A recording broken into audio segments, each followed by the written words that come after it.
Hello and welcome to the 18th day of December. Well, this is a historic day today because, with the new rules and regulations that are happening out about, well, what are those things? Let's try and see if we can find out a little bit, get this Queensland report up and going first, and then we will look at other sides as well.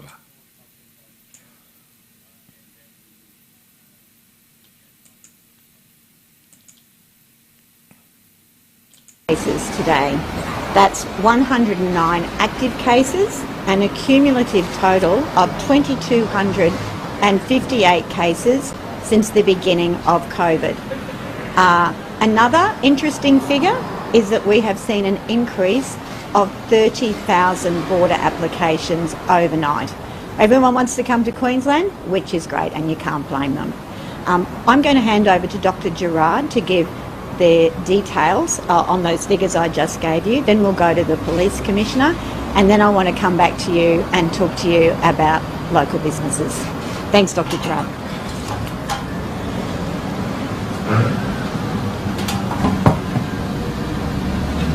Thank you very much.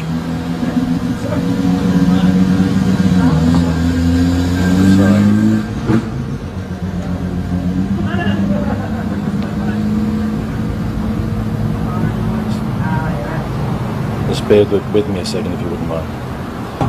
Okay. As expected, the number of cases we are seeing in Queensland continues to increase. 31 cases in the last 24 hours, which is effectively a 50% increase from yesterday. Although these numbers seem small, in a percentage-wise, they are increasing steadily. And in addition, we know there are cases that we will not be diagnosing that are in the community.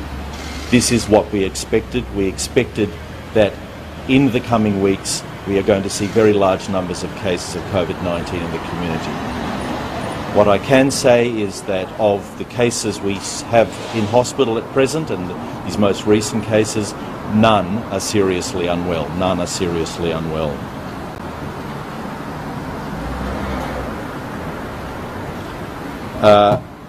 Cases have been seen across the state. These include Cairns, Darling Down, Gold Coast, Brisbane North, Brisbane South, Sunshine Coast and the Townsville region. The specific locations will appear on our website in the coming hours. 2 were overseas acquired and detected in quarantine, so are not a concern. These cases were in Cairns. 8 are contacts of known cases, and some will have been in home quarantine. 5 are linked to interstate travel and would not have been in quarantine. 1 case caught the virus in Queensland community, and we do not have a link to another case in that case, and there are 15 cases currently under investigation.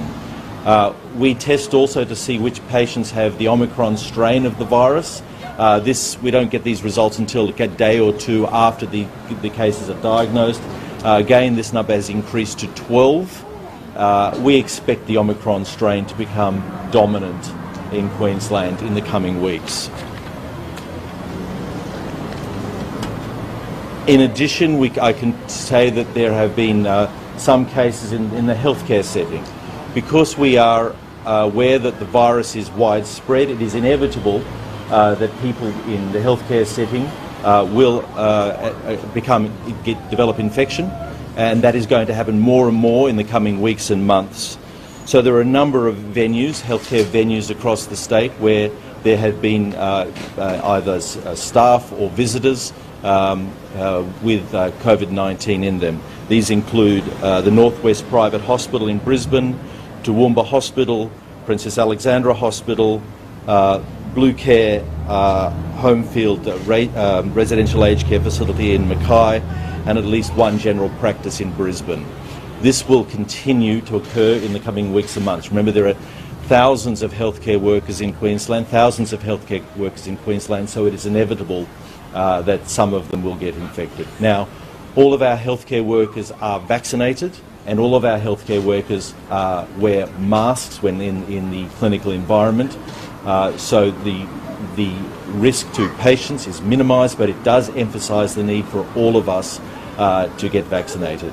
We now have a national plan for dealing with the healthcare workers when infections do occur in the healthcare setting, and these are being followed in all of these cases. But this is inevitable, and this will continue as the epidemic progresses. What else can I tell you? So,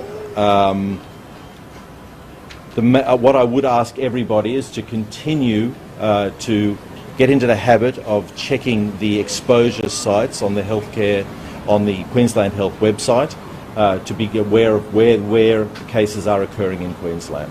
The cases within hospitals and health facilities, are they a particular concern? Obviously they're going to happen, but does it concern you that we'll see more and more of those? We will see more and more of those. The main thing is that Queenslanders need to get vaccinated. What we are seeing, and I will tell this to you, with the Omicron strain in vaccinated people, we are seeing that sometimes they have, or often they have, no symptoms. So if you are vaccinated, and I know that 90% or almost 90% of you are, you may well not be aware that you are carrying the virus. So this is something that everyone needs to be aware of, and that's another reason why those few remaining people who haven't been vaccinated need to get vaccinated now. On the case in the Durga Hospital, we understand it was a worker in a maternity ward. Are you able to give any more detail on that? All I can tell you is that we have a system now in place for dealing with cases such as this, a nationally agreed system, and appropriate measures have been taken. Any contacts have been spoken with, and the case would have been managed appropriately. And with all the increased testing numbers this week with the borders now being open, is there any strain on testing supplies or anything? Not at this stage. Yesterday there was a detailed plan that was presented to the team to deal with the increasing testing that is being done.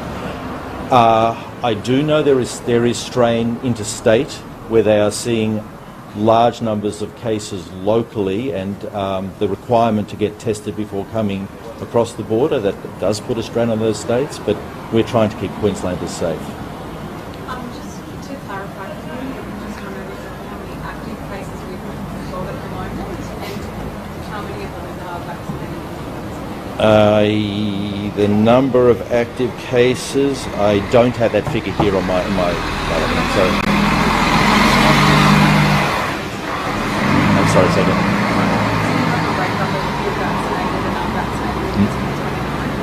I do not. Thank you. Good morning, everyone, and welcome to the Bayside. The Queensland Police Service is extraordinarily pleased with the high level of compliance with the check-in measures under the new mandate in the last 24 hours. We had 22 complaints, calls for service in terms of individuals, and some 36 in terms of businesses. But when the police arrived, those patrons have left, and also with the businesses, it was a general education, piece that we did with them to make sure that they comply into the future. It has been disappointing to hear there have been a couple of instances where people have abused staff, and that was at a business in Strathpine, but also a person quite belligerent trying to get into one of the hospital's ICU units. He was not the patient. So we will continue our high activity in this space, more compliance, more controls, and work with more businesses into the future. As I've always asked, please be patient, be kind. Businesses are abiding by the law. I ask patrons to also abide by the law. But from my perspective and a policing perspective, it has been an incredibly pleasing result in the last 24 hours.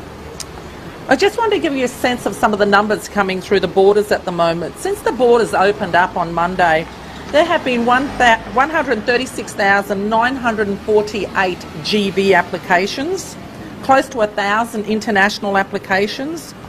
The traffic on the M1 last night was quite slow. There was an hour of delay there, and that has opened up this morning. In the last 24 hours, we've intercepted 36,941 vehicles. 239 of those have been turned around, 1,681 heavy vehicles, 12 of those turned around, 153 flights from a hotspot in the last 24 hours, and 6,993 passengers subjected to confirmation checks. 12 were refused entry, and 101 people were put into quarantine from a hotspot. And what we're finding, and what has been alluded to, that some of those are just not getting their PCR test results in time, so they go into quarantine until those results come in. Remember also the mask mandate is in place.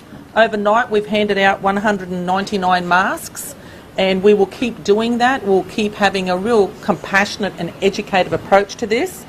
But as always, in terms of what we've done throughout the entire 2 years of dealing with COVID, we will take a compassionate approach, but if there is blatant disregard, obviously we will take enforcement action in those times. Any questions? In terms of that compassionate approach, we've seen a lot of businesses come out over the last couple of days blatantly saying that they're not going to enforce that mandate. Where does the line stop in terms of, I guess, teaching them a lesson and being compassionate? So what's happened in the last couple of days, we know those businesses, they've been quite public, and in fact a number of those businesses we've gone to with the Queensland Health Department and spoken to them about their obligations.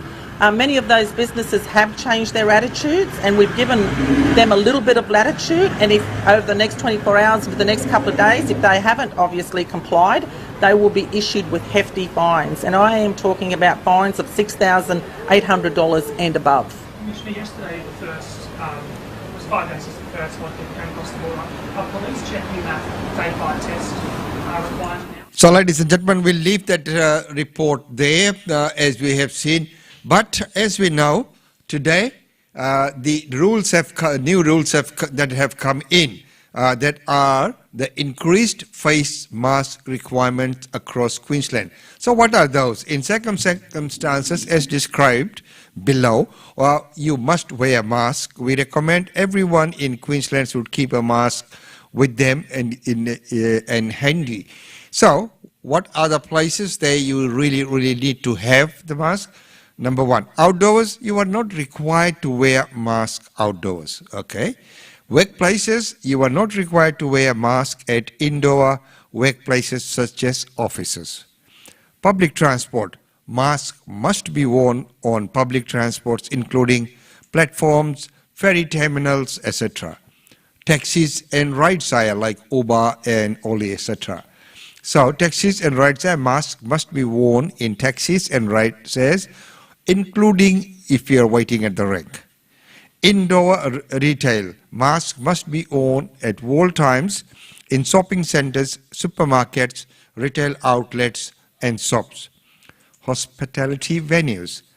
You are not required to wear a mask at hospitality venues such as restaurants and nightclubs at this point in time. However, it is strongly recommended that you wear a mask when entering or exiting or moving around these venues. Vulnerable settings, which is masks must be worn at all times by healthcare workers and visitors to hospitals, healthcare settings, residential aged care, disability accommodation and prisons. Queensland airports, you must wear a face mask in it all the time. Airport as well as outdoor passenger transport and passenger waiting areas such as car parks and taxi ranks. Face masks do not need to be worn in outdoor areas of an airport unless you are in a passenger transport or passenger waiting area. Air crew and airport workers are not interacting directly with passengers, do not need to wear a face mask. Right, so, domestic commercial flights. You must wear a face mask at all times if you are on a domestic commercial flight where the plane is at a Queensland airport or in Queensland airspace. Please note, other states have similar rules in place regarding the wearing of face masks on planes and airports. There are lots of rules around these things. So exemptions, children under 12, traveling in a private vehicle, a person eating or drinking, where visibly the mouth is essential, where a mask needs to be removed to clearly communicate, a person with a particular medical condition performing work where clear visibility of mouth is required, such as speech therapist, etc. So these are the ones. You can find all the information on the government website, but it is not easy, and people will get caught out unless you are very, very vigilant. And many times, unknowingly, people would make the mistake because they are not sure what's going to happen. Well, right now, Tasmania, the heart goes out to those kids there, and the whole community there is in mourning. A small community in shock. These are the faces of the children who died during an end-of-year celebration on the last day of primary school. 11-year-old Addison Stewart, 12-year-old Zane Malor, Jai Sheehan, Jalayla Jane Marie Jones and Peter Dodd. To the parents of the 5 children that tragically died yesterday, that our thoughts are with you. As a community, as a state, we're thinking of you. Those who knew the victims and those who didn't came to the school to express their sorrow. My whole heart just sunk and got cold shivers through my body, and it's just so sad to hear. Read a few posts on Facebook this morning and put me in physically tears, and couldn't even get out of bed this morning. My heart goes out to those families, especially at this time of the year. It's devastating. The children were playing on a jumping castle and inflatable balls when a gust of wind propelled them into the air. Around 40 people saw what happened. It's believed the children fell around 10 metres. 3 children remain critically injured in hospital and another child is recovering at home. Several adults were also in attendance when the inflatable equipment lifted into the air, and they rendered first aid until emergency services arrived. The Hillcrest Primary School has shared its heartbreak on social media, saying no words can truly express how we're feeling right now. Those first on the scene are processing an event unlike any they'd experienced before. I can't imagine how difficult it was for them to get on with the job that they needed to do to try to support these children. A local church opened its doors soon after the tragedy. For people to come and share their stories or to sit in silence, to be with each other. The Education Department will be offering counselling at the primary school over the weekend and during the school holidays. And for our Hillcrest families, I urge you, please make contact with the school so that you can access appropriate support. We will do everything we can to support you through this time, not just today, but into the weeks and months that are ahead as you somehow seek to process this terrible, tragic event. The police investigation is expected to take some time. And reporter Will Murray joins us now. Will, people are still coming to the school tonight. What can you tell us? Well, of course, as we know, that right now the investigations are underway and the police report will be made available in a few days' time. So we'll see how it pans out and what reports come our way. Well, right now, the irony of the whole situation at the moment is the different rules in different states. I still maintain that, the whole of this could have been handled much better if it was a whole national approach. Well, because, if you look at all different states and all the rules and regulations that had to be made, the control measures that had to be in place, people who had to be put in board of places and controlling all the things, now that we are opening up and we're letting the virus go rampant in the community, as was expected, that whenever the border was going to open, this was going to happen. Everyone knew that. So if it was done beforehand, it would have all been out where it would be, and we really had to control those messes and find out what we can do, like we're doing right now with all the hospitals. But, when you look at sports, sportsmen, they're traveling from one state to another, trying to do the right thing, but Queensland government has very strict rules. How does it affect them? 14 days quarantine and a missed Christmas. That's what's facing the Perth Glory squad after one player tested positive for COVID-19. We've followed everything that we needed to do to be able to travel. We're all fully vaccinated. We've had over 20 rapid antigen tests. We've had PCR tests. We've done everything in our power. Despite all the precautions, Queensland Health deems the entire squad close contacts of the one COVID-positive player. It's disappointing that we're all double vaxxed and, you know, we're still getting locked away into isolation. You know, that's why borders were opening, I was led to believe. If the Glory had been in South Australia, they would only complete a week's quarantine, while it's even less in Victoria and New South Wales. In Melbourne and Sydney, if you are a close contact, then you just have to do a PCR test, and if you're negative, you're fine.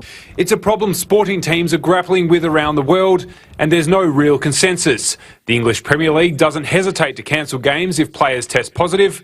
This weekend, 5 matches have been lost. In the United States, the NBA is taking a different path. Games go ahead and the infected player is stood down. Even superstars like James Harden are sidelined, but the season goes on.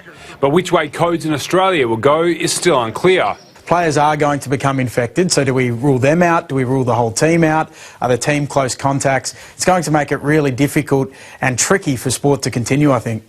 While borders soon won't be an issue, a whole new set of challenges are awaiting sport in 2022. Tom Wiley, ABC. Yes, and that is the big dilemma, you know, because of the different rules in different places, very confusing at times as well. Well, what about our PM? He's on the move, he's on the go, and never misses that photo opportunity, as we say. Here we go. Another day, another photo opportunity in a key coalition seat. As the PM tried to get the political debate focused on jobs and the economy's recovery from COVID-19. I won't be giving up my day job, that's for sure. Intend to keep my day job. But with the Omicron variant looming as a threat to his plans, he also again urged anyone who's eligible to get a booster vaccine. There we go. We have enough vaccines, there's plenty of vaccines. We've got 9,000 points of presence with our pharmacists and our GPs. The trouble is, some of those places have been caught out. Done. How quick was that? In the days since the wait time for a third jab was cut from 6 to 5 months, a few pharmacies and GPs have been overwhelmed by demand and had to turn people away. If we were given at least a week notice, this wouldn't happen. It is very frustrating for all pharmacists and GPs. So they've announced changes to booster shot eligibility without worrying about how it will be delivered. It's something that characterises this government.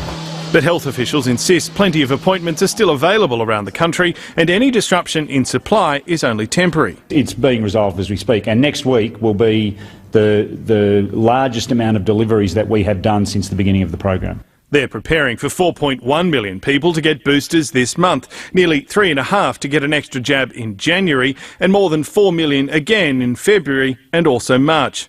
It'll be a busy period because the vaccination program for 2.3 million schoolchildren aged 5 to 11 will begin early next year too. But although that sounds like a lot, officials expect it'll only be about 70% of the demand experienced at the peak of the main vaccine rollout this year. That is, if health advisors don't decide to bring forward the booster wait times even further. So the information they have in front of them at the moment, the decision today is to stay with the 5 months.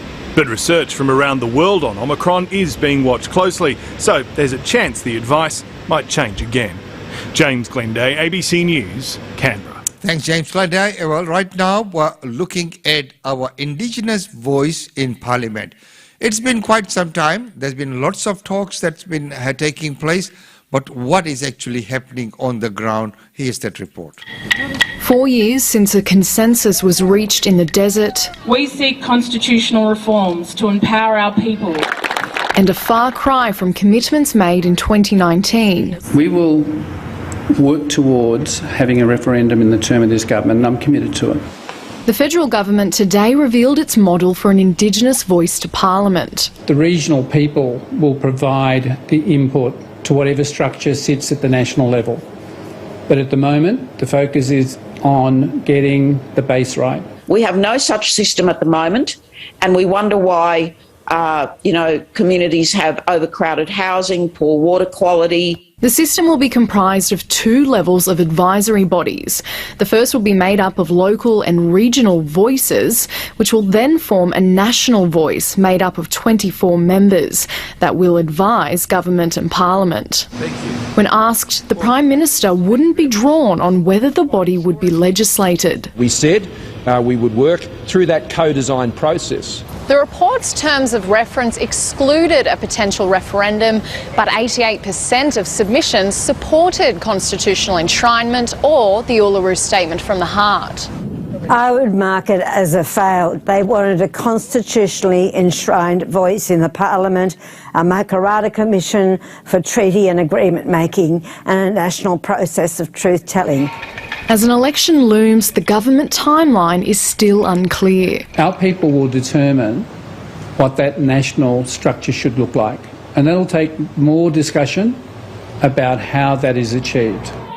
Campaigners for a referendum remain hopeful. If anything, it's well and truly on the table, and we can almost taste success.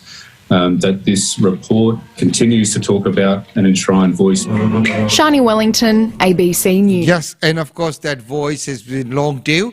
Well, right now let's take a look at our sponsors for this segment, GlobeNet Realty, before we go into the Daily India Report with Ankita.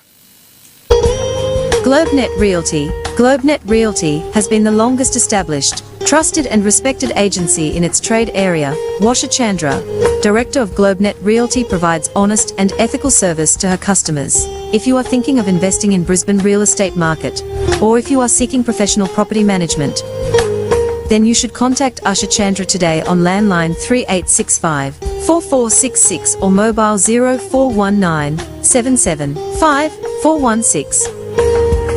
And for further updates, log on to our website www.globenetralty.com.au.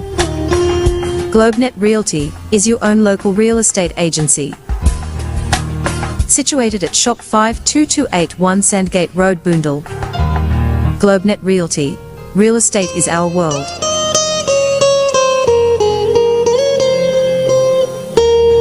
And real estate is the world. And don't forget that the last segment of real estate updates for this year will be on coming Wednesday, and then we will resume in January. The real estate update with Usha Chandra on most of the Wednesdays. Well, right now it's time to go to India with our Daily India Report presented by Ankita. Welcome to the Daily India Report that brings you glimpses of the changing India and the growing engagement of the Indian diaspora with India. In our first story, India marked Vijay Divas on 16 December 2021 by paying homage to the fallen soldiers who fought bravely during the 1971 war. India celebrated 50 years of glorified victory over Pakistan in the 1971 Bangladesh Liberation War. Indian Prime Minister Narendra Modi recalled the great valour and sacrifices made by the Indian Armed Forces on the occasion of Swarnim Vijay Divas on 16 December, which commemorates India's victory over Pakistan in the 1971 Bangladesh Liberation War. Modi tweeted on the 50th Vijay Divas, quote, "I recall the great valour and sacrifice by the Mukti Jodhas, Biranganas and brave hearts of the Indian Armed Forces. Together we fought and defeated oppressive forces. Rashtrapati Ji's presence in Dhaka is of special significance to every Indian." End quote. The Prime Minister also participated in the homage and reception ceremony of Swarnim Vijay Mashals at the National War Memorial in the national capital. President Ramnath Kovind is in Dhaka on his maiden state visit at the invitation of his counterpart M. Abdul Hamid to attend the Golden Jubilee celebrations of Bangladesh's independence from Pakistan in 1971. Defence Minister Rajnath Singh recalled the sacrifices of our armed forces, saying the 1971 war is the golden chapter in India's military history. Indian government clears 76,000 crore rupees scheme to boost semiconductor manufacturing. The Indian government has approved a 76,000 crore rupees or nearly a $11 billion scheme to boost semiconductor and display manufacturing in the country to position India as a global hub for high-tech production and attract large chip makers. The move would further India's ambitions to be self-reliant in electronics manufacturing, bring massive investments and result in 35,000 specialized jobs, apart from indirect employment for 100,000 people. In the current geopolitical scenario, trusted sources of semiconductors and displays hold strategic importance and are key to the security of critical information infrastructure. The semiconductor scheme also comes at a time when the world is witnessing a severe crunch of semiconductors, a key component used in cars to electronic devices. The supply has been disrupted as a result of the COVID-19 pandemic that forced many production centers to close intermittently. Announcing the decision of the Cabinet, IT and Telecom Minister Ashwini Vaishnav said the scheme has been approved for the development of the semiconductors and display manufacturing ecosystem. Incentives have been lined up for companies engaged in silicon semiconductor fabs, display fabs, compound semiconductors, silicon photonics, sensor fabs, semiconductor packaging, and semiconductor design. The government is at least looking at 2 greenfield semiconductor fabs and 2 display fabs in India, while at least 15 units of compound semiconductors and semiconductor packaging are expected to be established with government support under the scheme. Under the design-linked incentive scheme, support will be provided to 100 domestic companies of semiconductor design for integrated circuits, chipsets, system-on-chips, systems and IP cores, and semiconductor-linked design. The DLI scheme will offer incentives of up to 50% of eligible expenditure and product deployment-linked incentives of 6 to 4% on net sales for 5 years. An independent India Semiconductor mission will be set up to drive the long-term strategies for developing sustainable semiconductors and display ecosystem in the country. The new mission will be led by global experts in the semiconductor and display industry and will act as the nodal agency for the efficient and smooth implementation of the scheme. India is ready to push electronics manufacturing to $300 billion in the coming 6 years from $75 billion now, and semiconductor chips are a crucial part of that ecosystem. The scheme charts out a plan for skilling and training 85,000 high-quality engineers and works out a roadmap for the next 20 years. US President Joe Biden's nominee for ambassador to India, Eric Garcetti, says that India is in a tough neighborhood. Eric Michael Garcetti, nominated by President Joe Biden as US ambassador to India, has said that India is in a tough neighborhood. In his Senate confirmation meetings, Garcetti said he intends to double down on their efforts to strengthen India's capacity to secure its borders and deter aggression through counter-terrorism coordination. 50-year-old Garcetti, a close confidant of President Biden, also said that the growing defense trade between India and the US is one of the major success stories of the bilateral relations. If confirmed, Garcetti said he would further the continued diversification of India's weapon systems and the threats to the US owns weapon systems. His comments came amid a looming threat of US sanctions on India over its procurement of S-400 missile systems from Russia. India had earlier said that it takes sovereign decisions based on threat perception and keeps its armed forces ready for security challenges. Minister of State for Defence Ajay Bhatt, in his reply to a question in the Lok Sabha on December 3rd, had said that the government is aware of all developments that may impact the procurement of defence equipment. Garcetti also spoke highly of the increasing defence trade between the US and India. 113 countries across the globe have now accepted the COVID vaccine certificate issued by India. A total of 113 countries have accepted India's COVID vaccination certificate. Some nations have explicitly reached agreements for mutual recognition with India, while others have their own protocols which apply to all inoculated travellers. In a written reply in Parliament, Indian External Affairs Minister Dr. S. Jaishankar said the government assigns high priority to smooth travel abroad of Indian nationals and noted that quarantine stipulations as well as entry conditions of other nations have emerged as obstacles in that regard. The minister said that the necessity to facilitate travel, especially of workers, professionals, students, business people, tourists and those with families abroad, has been a focal point of Indian diplomacy in recent months. He said that at present, there is no multilateral agreement on linking international travel with vaccination status. Wherever nations have not instituted a protocol that facilitates travel by vaccinated Indians, the government has decided to reach bilateral understandings to that end. The Union Cabinet had approved on September 29, 2021, pursuing mutual recognition of COVID-19 vaccination certificates with individual countries, either through the exchange of note verbals or through the signing of a memorandum of understanding. Till December 13, 2021, India has entered into agreements on mutual recognition of COVID-19 vaccination certificates with 22 countries, he said. The countries that accept India's vaccination certificate include the US, the UAE, Russia, Sri Lanka and Nepal. The Indian festival of Durga Puja has found its place in the representative list of the intangible cultural heritage of humanity by UNESCO. It is the first festival in Asia to get such recognition. India's Durga Puja festival in Kolkata has become the latest event to be listed in the representative list of the intangible cultural heritage of humanity by the United Nations Educational, Scientific and Cultural Organization. This is the first festival in Asia to get such recognition. With this, as many as 14 events that represent India's tradition and culture have been inducted into the list.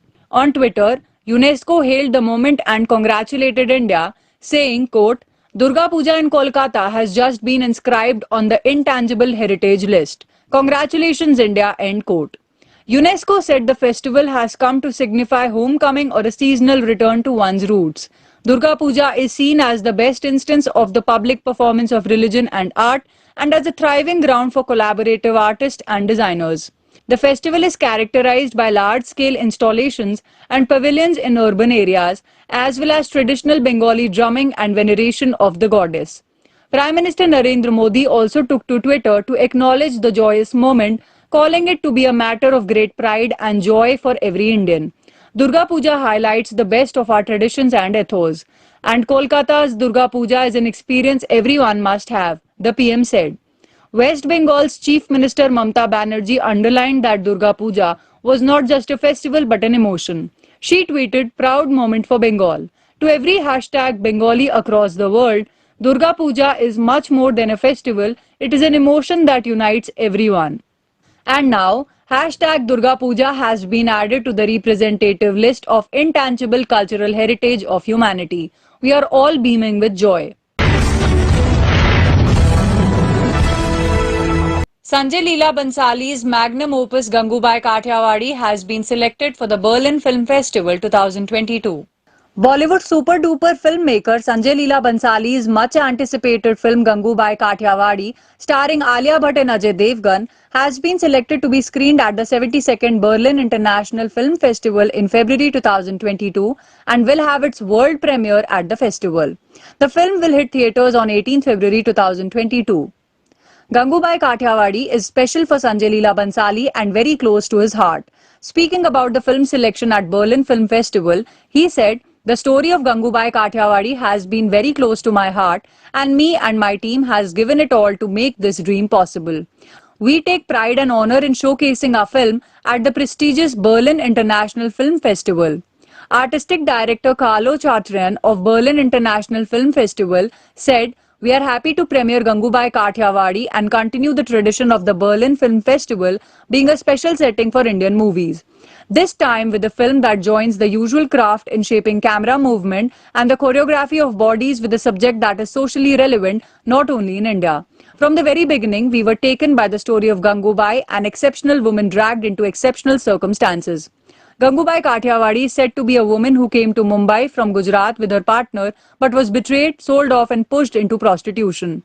Kathiawadi, in the middle of the last century, built ties with many underworld criminals and got a hold over certain portions of South Mumbai.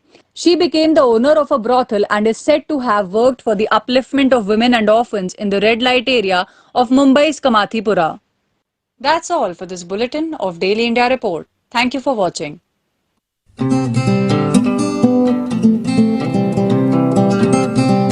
And thank you very much, Ankita, for that wonderful report. Well, ladies and gentlemen, right now let's finish off the segment today for looking at some of the functions and events taking place in Brisbane, and we'll bring to you the updated version on Monday.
And ladies and gentlemen, that's about all we have time for you today in this segment. It's been wonderful having your company. And Gangubai all the way from Fiji, thank you so much for joining in as well. Of course, today there's quite a lot of functions happening in Brisbane. So many events are already taking place now. There's something, a lot happening throughout the day. And of course, in the night we have a December to Remember, the Rhythm India Club and their inaugural function that's happening as well. There's Mata Ka Chonki that's happening as well. So there's so much that's happening here in Brisbane, because Brisbane is a happening place. If you're going out and about, don't forget your masks. And of course, if you're going to venues, make sure that you take your proof of double vaccinations to gain entry. Until Monday, it's goodbye from us.